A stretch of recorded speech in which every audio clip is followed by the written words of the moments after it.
Chubb gets up and hammers it home. Luger bounces it inside to Mooney, who jams it home. To a cutting Jogo for the two-handed jam. It's to Fluger for the two-handed jam. Swatted by Durham. Jams with two. Another rejection. Hello again, Irish fans, and welcome to this week's edition of Inside Notre Dame Basketball with Mike Brey and Coach. Two really good efforts this week. One here against Virginia Tech, another on the road against Florida State. Saturday, Monday turnaround, but you just couldn't come away with a victory. You know, frustrating that we couldn't get either one of them. Two very good teams, two NCAA tournament teams in Virginia Tech and Florida State, but we battled and we put ourselves in position. We're not quite mature enough to finish and get over the hump against good teams yet. But you have been mature enough to, at this point in a tough season, not to back off as a team. No, I think it's a great group of kids, and you know, leadership is really defined when you're in a little bit of crisis mode, which we are. And I've been very pleased with Rex and TJ and Johnny setting the tone, and our guys coming out and going for it nightly still. So when we come back, we'll return here to Purcell Pavilion to show you all the highlights of Notre Dame's game with 20th ranked Virginia Tech, the same Virginia Tech team that just beat number 3 Duke. Your final Saturday, Monday turnaround of the season, you hosted 20th ranked Virginia Tech right here on this floor. They jumped out to a 5-0 lead, but a really good defensive effort by your team would not let them put you away. You know, we've guarded really in that game, and we've guarded well enough most of the year to have a chance. It's been our offense again, and we get off to a slow start offensively. I think you got to give Virginia Tech credit. They're a very good defensive team. But we're hanging around because our defensive effort, and we were turning them over. They turned the ball over, and so our D kept us around. Couldn't quite find the offensive rhythm we needed to beat a really good team. Oh, and part of that is Tony Bennett's made the pack line defense famous everywhere he's gone, and now at Virginia. I thought Virginia Tech played the pack line against you better than Virginia did. You may be right about that, Jack. They really do guard, and they jam up passing lanes. They make it very, very hard to drive it. You're going to have to shoot jump shots over the top, and we have not made enough jump shots over the top to be dangerous enough in this league.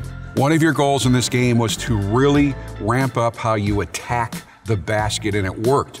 You made 9 free throws, all 9 of your free throws in the first half, 15 of 16 for the game. Yeah, one of the things we talked about before this game is playing faster, getting down the court. We practiced with a 20-second shot clock, and I think it helped us a little bit. I think it helped us even more for the Florida State preparation because it's something that we're learning. But, you know, it gets us to the lane, but maybe the biggest thing is it gets a young group of guys not overthinking things. You just got to play. And the young guys are so important to the future. And record-wise, you've reached the point of the season where it's time to start focusing a bit on the future. So you've decided the young guys are going to play more. You may stick with them even longer than you would earlier in the season. So you're spending a lot more time with Leschewski, Goodwin, and Durham on the floor. Now, excusing a late foul on Durham, he had a really good half for you. 6 points, a block shot, and a steal. Yeah, I mean, we've got him close to 100% healthy. That was a dagger losing him for 5 or 6 games the way he was playing, but I would like to see him finish with the momentum that he started the ACC season with. I think it's important for him to go into the offseason with some momentum, so we're committed to starting him right now and playing him. In terms of physically competing, I think this may have been Nate Leschewski's best game. He had 12 points, including some really physical drives, and he also really defended well in the post. I agree with you. Big step forward for him because that's been an issue guarding some of the physicality, and Blackshear is as good as they come in this league, but I thought his chest and his post defense was a little more of an upperclassman. He drove the ball, like you said, and, you know, for him to have some success and be more physical, I think is a key. You've got a guy who has consistently played like a man. John Mooney in this game, his 17th double-double of the season, 12 points, 10 rebounds, and TJ Gibbs has not been as consistent as you would like him to be, but he's been on a roll. He had 18 points, 12 in the second half. Well, I don't know what else to say about Johnny Mooney. He's just been a flat-out man for us and set the tone, and he's really a great story. If we were winning more, he would get more recognition, but that's the way it goes, and that's fair. TJ, I think, is trending back up after a tough January.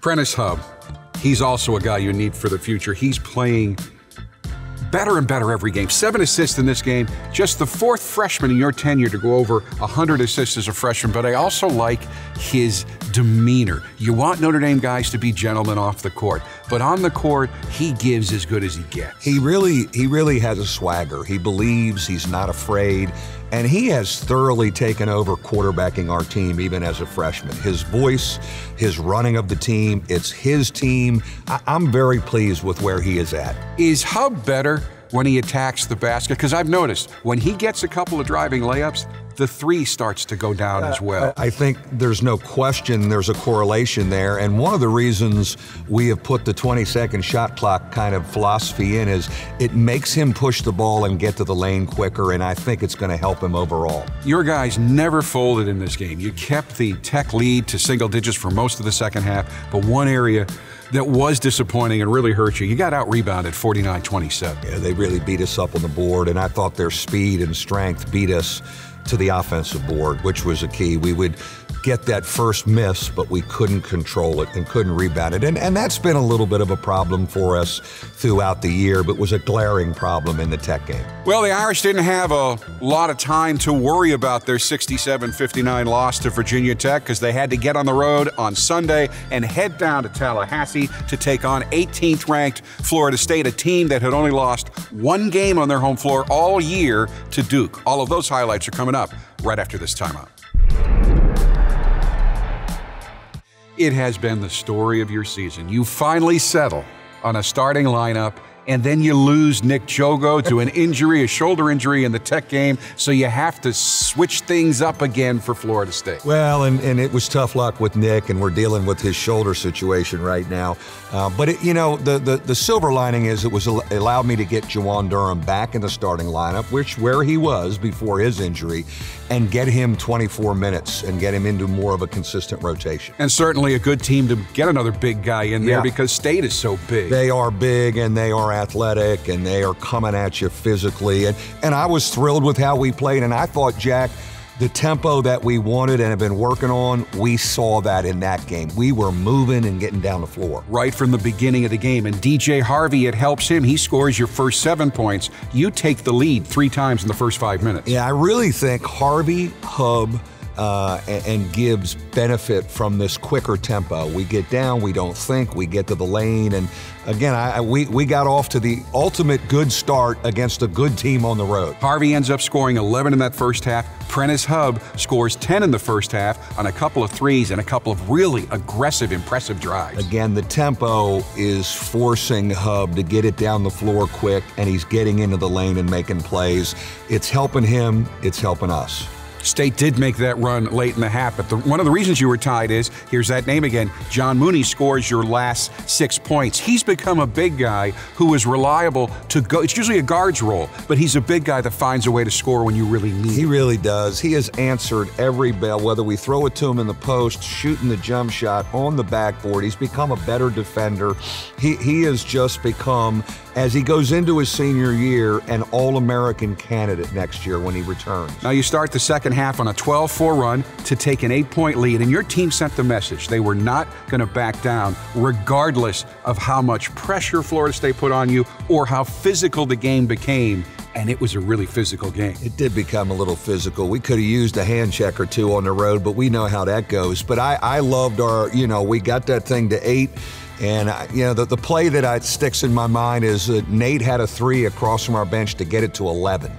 And if you're going to win a road game like that, you probably got to get it to 11 right there and then see if you can hold them off. We missed a 3. They come down and make a 3.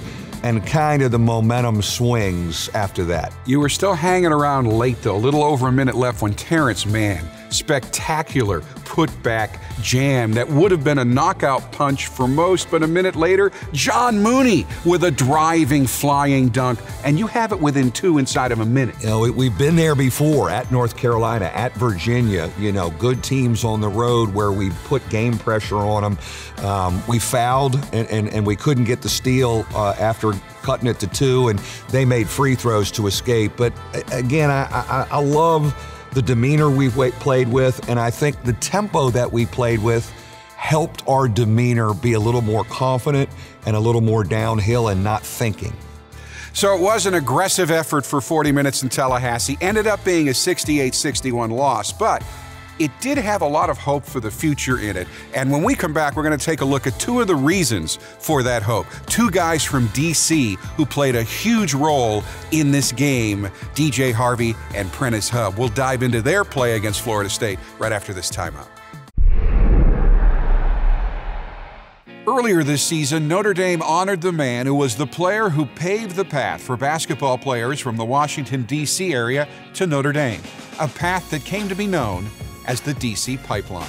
And it was the two most recent Irish players to arrive on campus by traveling that pipeline that made it possible for Notre Dame to have a shot at upsetting 18th-ranked Florida State on Big Monday. DJ Harvey and Prentice Hub combined for 35 points against Florida State, but it was much more than just their scoring. That I think it was their best combo game of the year. And again, we all forget, these are two guys coming off major knee injuries. So the future's very, very bright. They're going to get better just by healing up.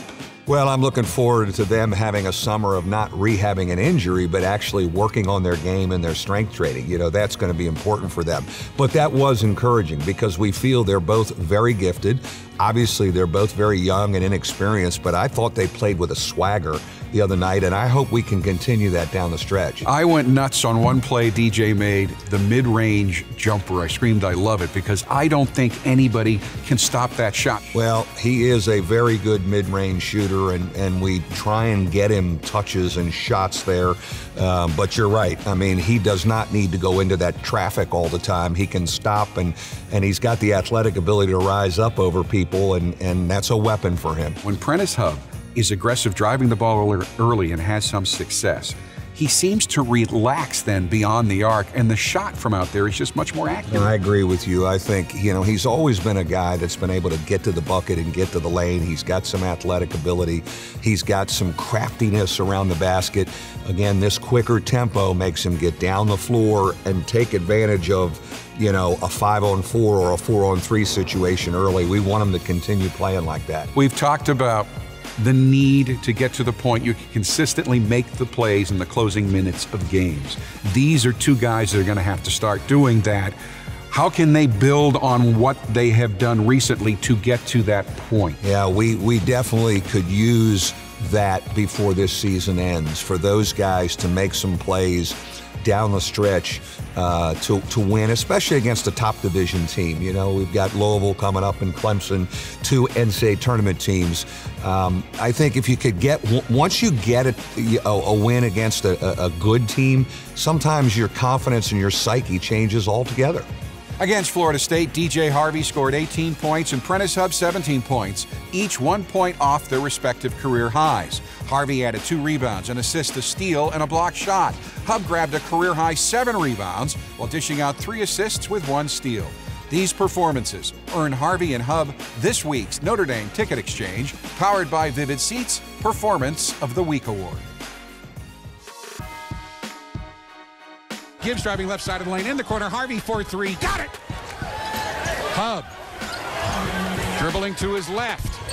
Step back 3. Got it! Hub is in fuego. To Gibbs, back to Hub. Hub for 3, right side. Got it! Prentice Hub with his 3rd 3-point field goal of the game. By Gibbs ahead to Harvey. Harvey gets all the way to the hoop, lays it up and in. It's 24-17 to Harvey on the baseline. 15-foot jumper is good. I love it. This week's Ask Coach Brey question and the Inside Notre Dame Basketball Fast Break are coming up right after this timeout. It's time now for the experts at TireRack.com question of the week for Coach Brey. This week's question comes from Alex Toth of Mishawaka, Indiana. Coach, what are your goals for the rest of this season? You know, for us to continue to play fast on offense and continue to guard. You know, this group has always stuck their nose in there and defended, even when their offense isn't going well. So that I like that about this group. But can we pick up the pace and get our tempo? And can we get on a little bit of a run? Could we get a win or two before we head to Charlotte to be more confident when we're in Charlotte? In his last 3 games, Prentice Hub has dished out 19 assists. Today, he dishes out the questions to fellow freshman guard Robbie Carmody on this week's Inside Notre Dame Basketball Fast Break. Hi, welcome to the Notre Dame Basketball Fast Break, and I'm Prentice Hub here with Robbie Carmody. So what's your favorite food? Chick-fil-A, spicy chicken sandwich. So the people have been wondering, how do you put lotion on your back? It's tough. I gotta put it on this side of my hand and rub it. Another question, do you get your shoes pre-tied for you? I have not tied my shoes one time since I've been hurt myself. Dream 3-on-3 team. Probably Nate Lashevsky and Liam Nelligan. Your favorite musical artist? Green Day. Who? Green Day. Who? Green Day. Song you're listening to right now that you wouldn't want others to know that you're listening to it. Lip Gloss. By who? I don't know. Is it by Green Day? No. Oh. You know that song. Xbox or PlayStation? Xbox. Best Fortnite player on the team? Robbie Carmody. Best dancer on the team? Probably Nate. Worst dancer on the team? Probably me. Way to be honest. Best singer on the team? Dane Goodwin. So question, when have you heard Dane sing? Because he doesn't sing in the locker room. Doesn't matter where. Favorite Coach Brey line? Bring your own energy. Favorite Coach Humphrey line? Seriously? Favorite Dane Goodwin pregame line? I was going for, we'll get there. Best defender on the team? Rex. Best dunker? Me. You can't dunk right now, so best dunker. I'll go dunk right now. Best dunker? Me. Fastest on the team? Me. Slowest on the team? Also you. Next question. Wow. Funniest on the team? P-Hub. That's all, folks. By the way, this segment was shot in January, so don't be concerned that Robbie was wearing his sling during the fast break. Trainer Skip Meyer told me Robbie is making great progress in his recovery from shoulder surgery and should be set to go when summer school begins in June. We'll take a look at the renewal of Notre Dame's rivalry with Louisville and the final regular season home game against Clemson right after this timeout.